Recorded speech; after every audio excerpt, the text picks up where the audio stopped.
Hei ner aga kareba. Ada quotes yang menarik adalah tubuh ini perlu olahraga agar tetap bugar, kehidupan batin, nalar, dan ruh juga perlu latihan agar tetap waras.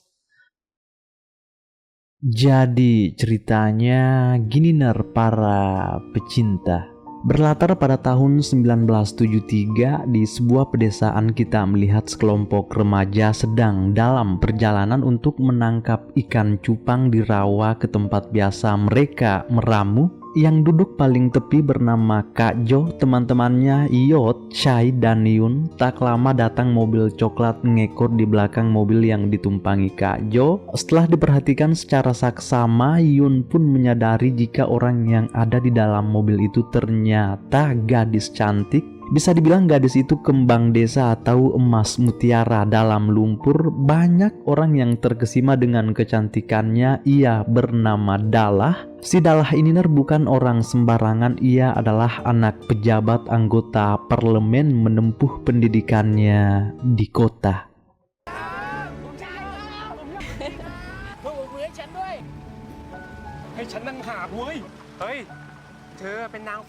Bergetar semua jiwanya ketika Dalah membalas lambaian mereka ner. Yang paling parah tuh si Kak Jo, tatapannya terus berpusat ke Dalah ketika telah menepi. Mobil Dalah lewat tepat di sampingnya untuk menuju ke rumah kakeknya yang bernama Tuan Beduh. Rumahnya tidak jauh dari sini. Lalu ketika Kak Jo sudah asik menangkap ikan cupang dengan teman-temannya, tiba-tiba datang seseorang menghamburkan mereka semua.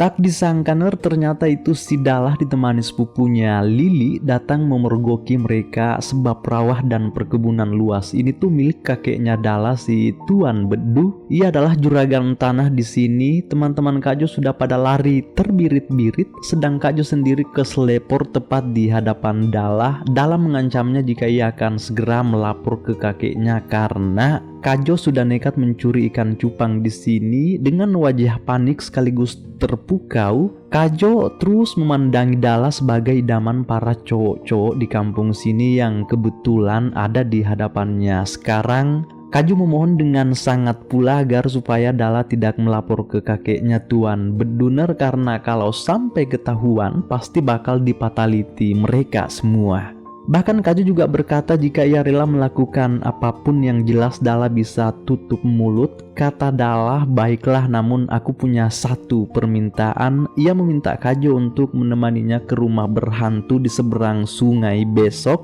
Tentu Kak Jo mengiyakan perintah itu karena takut dilaporkan. Nah, tiba di esok harinya dengan penuh antusias Kak Jo sudah menunggu Dalah di tepi sungai sambil mempersiapkan perahu. Tak lama Dalah pun datang memakai baju warna pink dengan senyuman manisnya yang menghanyutkan jiwa-jiwa lelaki.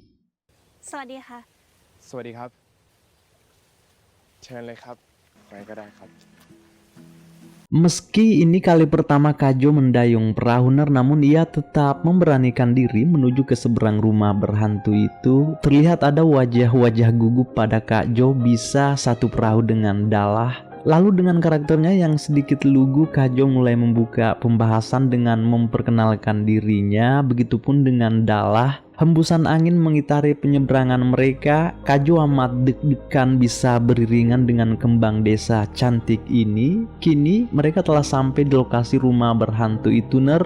Kak Jo tetap setia mengiringi langkah Dalah, dan karena biasanya naluri laki-laki itu harus terlihat berani dan tampil cool jika ada wanita di sampingnya, Kak Jo pun menerapkan itu. Ketika hendak memasuki rumah berhantu yang ada di hadapan mereka, Kak Jo malah memberi Dalah senter yang dibawanya. Kak Jo tidak butuh katanya ner, padahal si Kak Jo ini aslinya sangat penakut. ผมไม่กลัว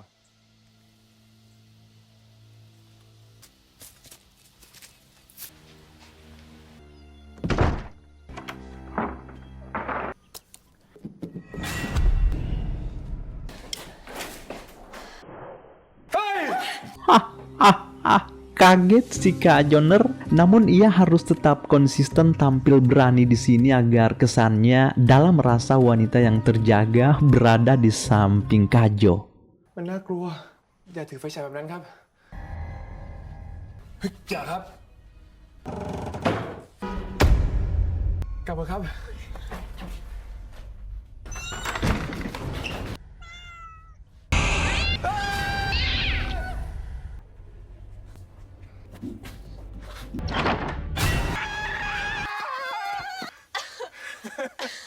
Aduh, cemen si Kajo Yaner, padahal cuma seekor monyet. Namun tidak apa-apa, yang jelas ia sudah berusaha untuk memenuhi keinginan Dala dan membuatnya tersenyum hari ini. Karena terdengar suara guntur bergemuruh, Kajo pun mengajak Dala untuk bergegas. Namun belum sampai mereka di perahu, hujannya sudah keburu turun. Basah kuyup mereka berdua, belum lagi perahunya ternyata sudah terbawa hujan. Terpaksa Kajo mengajak Dala mencari tempat berteduh terlebih dahulu. Kasihaner Dala sampai jatuh ke sandung hingga pergelangan kakinya terkilir. Sebagai pria yang bertanggung jawab, Kajo pun menyodorkan kedua pundaknya untuk meringankan langkah Dala.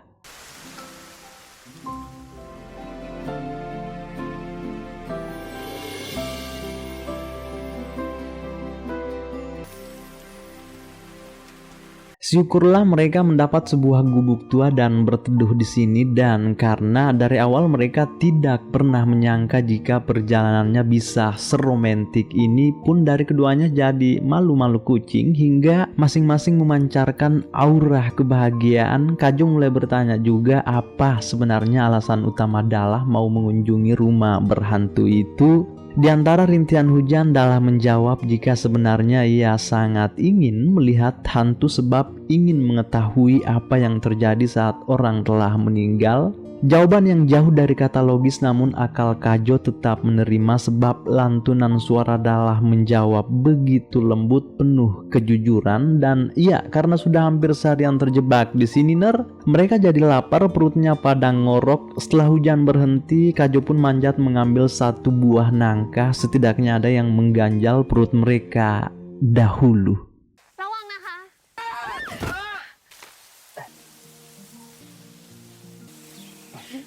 Setelah mengisi perut Kajo lanjut memikul Dala ke tepi sungai. Kajo sempat singgah sejenak memetik setangkai bunga untuk Dala, dan ini pasti adalah sebuah pesan jika si Kajo ini pasti menyukai Dala, entah dengan Dala sendiri.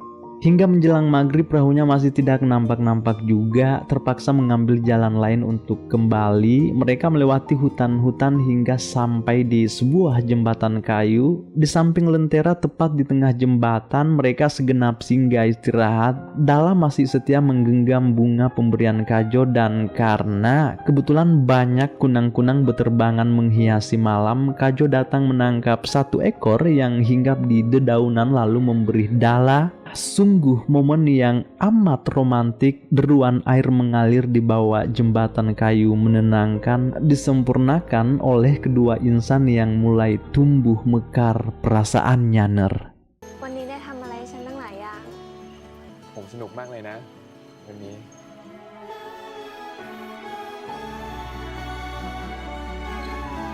Sebagai tanda terima kasih, Dala memberi Kajo satu buah kalung sakral. Dala meminta Kajo untuk menjaga kalung itu sebagaimana Kajo menjaga perasaannya untuk Dala. Dan karena sudah mulai memasuki sepertiga malam pertama, mereka berdua pun melanjutkan perjalanan. Namun siapa yang menduga ternyata kakeknya Dala, Tuan Bedu serta para warga datang menyusuri hutan untuk mencari Dala yang dikiranya hilang dibawa lari oleh Kajo. ระวังนะครับ ขอโทษนะที่ทำให้นายเดือดร้อน ไม่เป็นไรครับ แต่ก็ย้อนมึงแกทำให้พ่อเดือดร้อนขนาดไหน Kasihan Kajo ner, ia menahan rasa sakit di pipinya sambil memegang kalung pemberian Dala. Kajo merasa kenapa kesakitan itu selalu datang setelah adanya kebahagiaan, apalagi keluarga Dala juga pasti sudah melarang Dala untuk menemui Kajo ke depannya sebab mereka berdua itu sangat jauh beda kasta. Dala adalah anak orang terpandang sedang Kajo sendiri hanyalah rakyat biasa lahir dari keluarga miskin.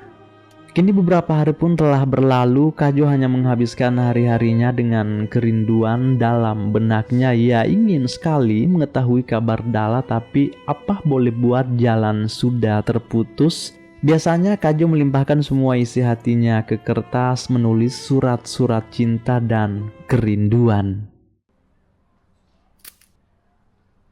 Di sini kita memperkenalkan wajah baru ia bernama Tanil Iqbal Ramadan. Si Tanil ini adalah sahabat dekat atau sahabat karib Kajo di sekolah. Tanil di sini datang karena ada sesuatu yang ingin ia beritahu ke Kajo. Katanya baru-baru ini Tanil diperkenalkan seorang gadis oleh ayahnya, dan karena Tanil ingin mencuri hati gadis itu, ia pun menyuruh Kajo untuk membuatkannya surat-surat serta syair-syair cinta karena memang si Kajo ini cukup pandai merangkai kata, apalagi sekarang hatinya sedang terluka kan. Kini Tanil memperlihatkan foto gadis pilihan orang tuanya itu ke Kajo. Tak disangka-sangka ternyata adalah si Dala. Namun untuk menjaga perasaan Tanil, Kajo akan merahasiakan hubungannya dengan Dala. Kedepannya Kajo akan tetap membantu Tanil menulis surat-surat cintanya untuk Dala. Hari ini Kajo sudah mulai membuat surat cinta untuk Tanil. Tanil membaca sajak-sajak Kajo memang sangat menyentuh katanya seolah semuanya dari hati. Lalu Tanil pun mengirim surat itu ke alamat Dala. Selang beberapa hari Tanil sudah mendapat balasan dari Dala.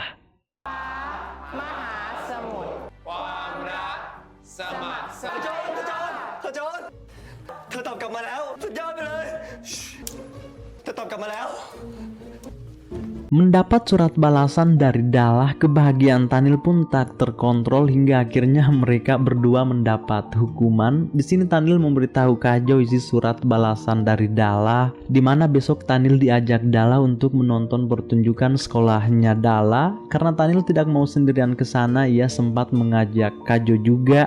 Tiba di esok harinya Tanil dan Kajo pun sudah berada di pertunjukan sekolah Dala. Ternyata yang tampil di atas sana adalah si Dala. Begitu anggun Dala melantunkan pianonya membuat seisi ruangan ini terhipnotis, termasuk Tanil sendiri. Disinilah Tanil makin benar-benar mulai terpikat melihat Dala memainkan pianonya dengan indah, lebih-lebih kepada Kajo yang turut hadir juga. Hanya bisa menganga melihat Dala, wanita pujaan hatinya, tampil di atas.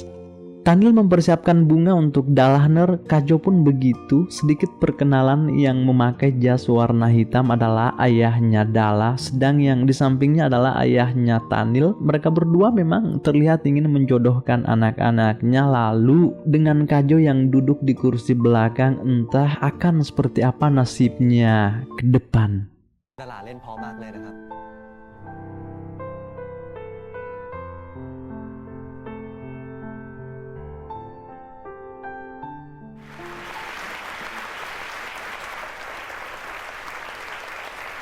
เล่นเพราะมากเลยครับดารา เก่งมากเลยลูก ขอบคุณค่ะ เชิญทานข้าวด้วยกันก่อนนะครับ ขอบคุณครับดารา ครับ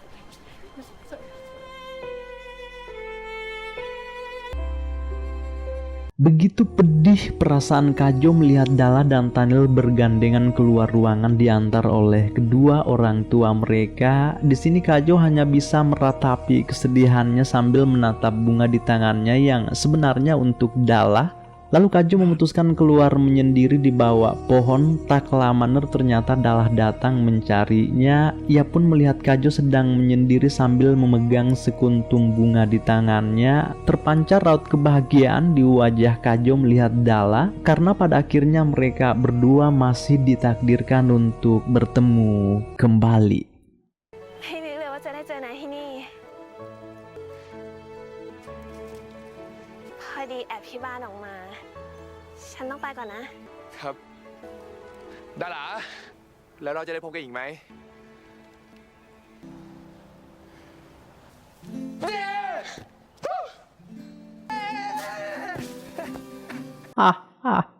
Kontrol Jo, kontrol. Kini beberapa minggu pun telah berlalu, Tanil dan Kajo kembali datang ke sekolah Dala karena mereka berdua mendapat undangan pesta dansa hari ini.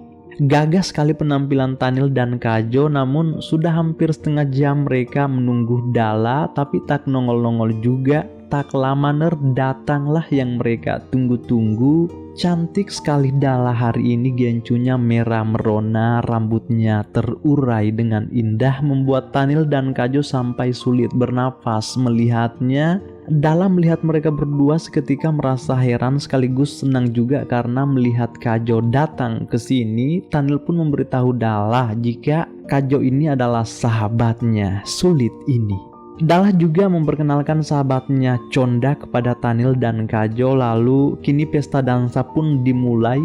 Jelas Tanil akan berpasangan dengan Dala, sedang Kajo sendiri terpaksa harus memilih si Chonda. ผมคิดถึงคุณ ฉันก็เหมือนกัน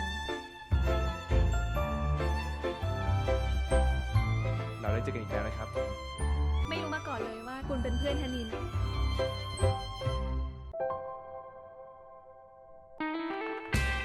ทำไมชอบเอง Baby I don't care ไม่ชอบพวกรักไม่ซึ้งงั้นเดี๋ยวเราแยกกันตรงนี้นะ